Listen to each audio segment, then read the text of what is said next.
I just wanted to make this video to show my 2015 Yukon shark fin antenna that I'm replacing. So I've seen a lot of videos on this online, and I've looked at some forums, but there's some holes that I kind of wanted to fill. I kind of had to learn it myself after looking all over the place and couldn't find any answers.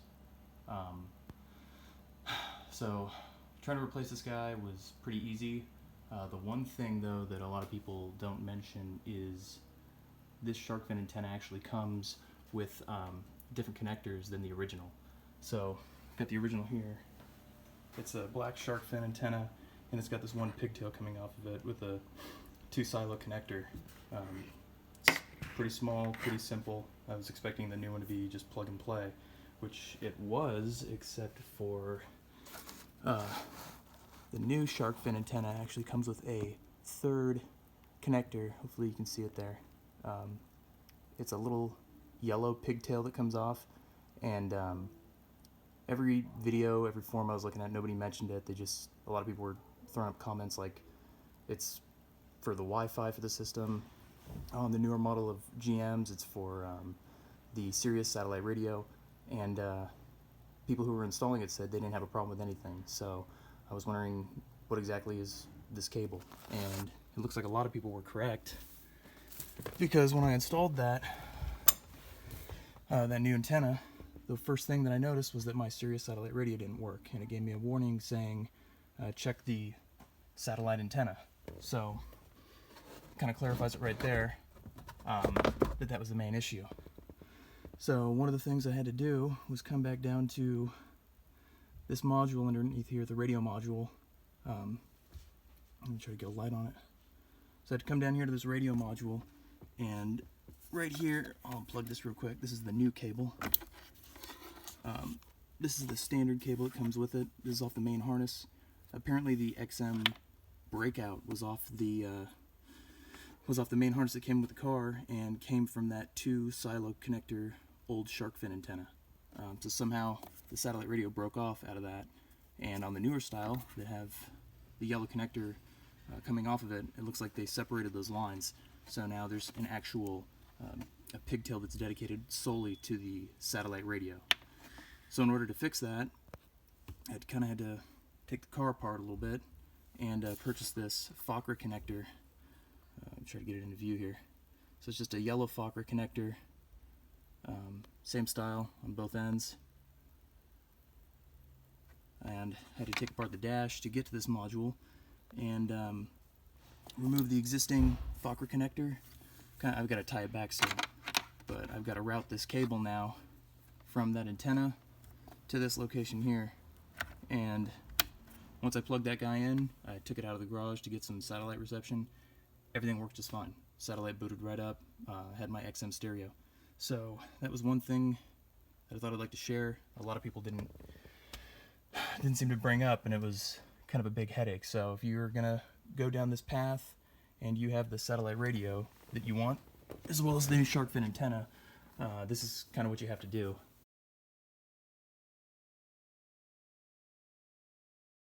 Remove this panel up here next to the airbag. You kind of remove it, not all the way. You see it's still hooked to the bottom there. Remove this panel. Next is the sun visor. So this is the sun visor clip I took off. What you have to do is, there's a clip, or a little guard. This guard is up here, and the sun visor comes through this little hole here. But that guard needs to be removed, and it's just a simple clip. You just unclip it, pull it right off, and then you can see 3 fasteners. There's 3 T15 fasteners that need to be unscrewed. Once you unscrew those, this thing pops right off. The assembly pops off, and then you just need to disconnect this black connector here. Next, you pop off, you can kind of see it here, you kind of pop off the back of this housing here. There we go. You pop up the back of this housing that's supposed to hold the sun visor when you lock it into place, and underneath there is another T15 screw. You just need a small little flathead screwdriver that you can poke right here, and it usually sits like that. You get a flathead screwdriver, you poke it right back, and you undo the T15. Next was the removal of the grab rail. So the way to do that, I'll use this back one here. Way to do that was to, it's kind of the same as it was for the sun visor over here. There's a little cap that needs to be pulled back. This cap right here needs to just be pulled down with a flathead screwdriver. And once that's done, there's 2 bolts that are under there that just need to be unfastened. And there's actually, even though you unfasten the bolts, it's still kind of stuck in there because there's some little yellow retainers, there's some retainers on it that are on the back of that grab rail, and they fit right into these 2 spots right here. Once you actually remove those 2 bolts, you should just be able to kind of wiggle that grab rail out of there, and it should pop right off.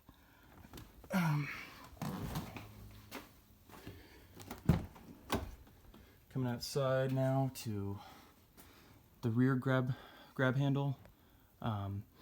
There's 2 covers, plastic covers, that need to be removed. They're these guys. Again, it's the same thing with pop right back into place backwards. But again, what needs to happen is you just get your screwdriver, you kind of, a little flathead, you kind of wedge it underneath, pull out a little bit, and these things kind of come right off. So you do it to both of these, and then inside are 2 fasteners that just need to be removed. And once you do, this whole rail kind of disassembles when you kind of just got to wiggle it a little bit and pull it back. So as you can see, I didn't really need to take everything completely apart, which was nice. I just needed to kind of pull it out just a little ways to get that clip off there. And as you can see, it's still hanging on at the bottom.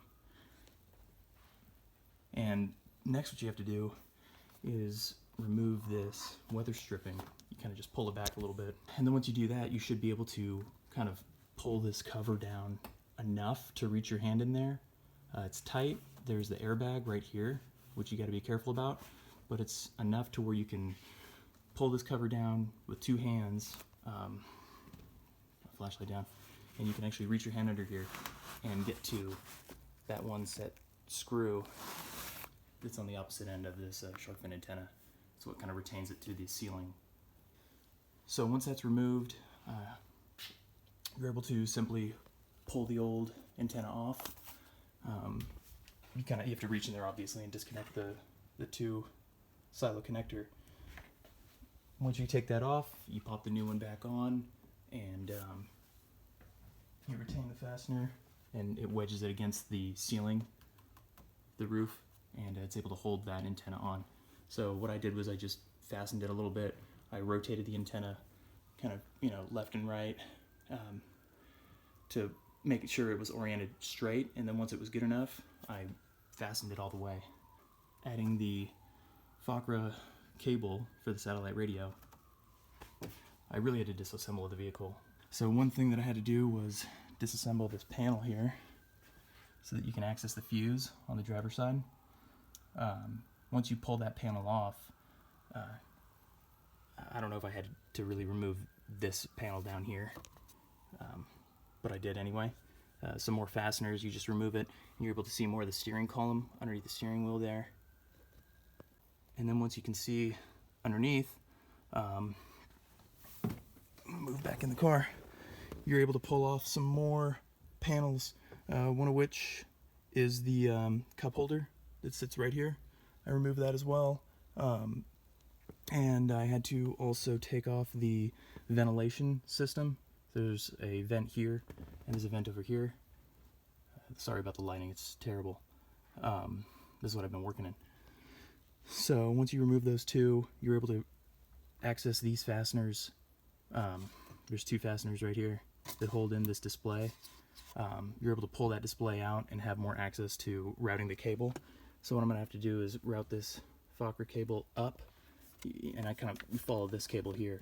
It actually goes, this cable goes all the way back up behind this display, and I'm going to route the cable, move it back around, kind of follow it underneath the steering column through this panel, and when you're able to, once you remove this weather stripping on the side here, you're able to have like a little access right here. So I'm going to run the cable through this little channel, following this cable up, and then squeeze it right through that little channel. So pull it back a little bit more, there's more room, and then I could just run it up and lock it into place underneath the antenna. Just so you guys are wondering, why did you tear the whole car apart? And, it looks like there's even more that I tore apart. Well, that's because I was doing several things, like I said earlier. One of which was adding in Apple CarPlay to the 2015 Yukon that isn't standard. So I had to put in this new receiver down here, as well as the new HMI module that was underneath the glove box. I already buttoned that back up, but I replaced that as well. And while I was at it, my screen was having some problems. This whole assembly is a new screen.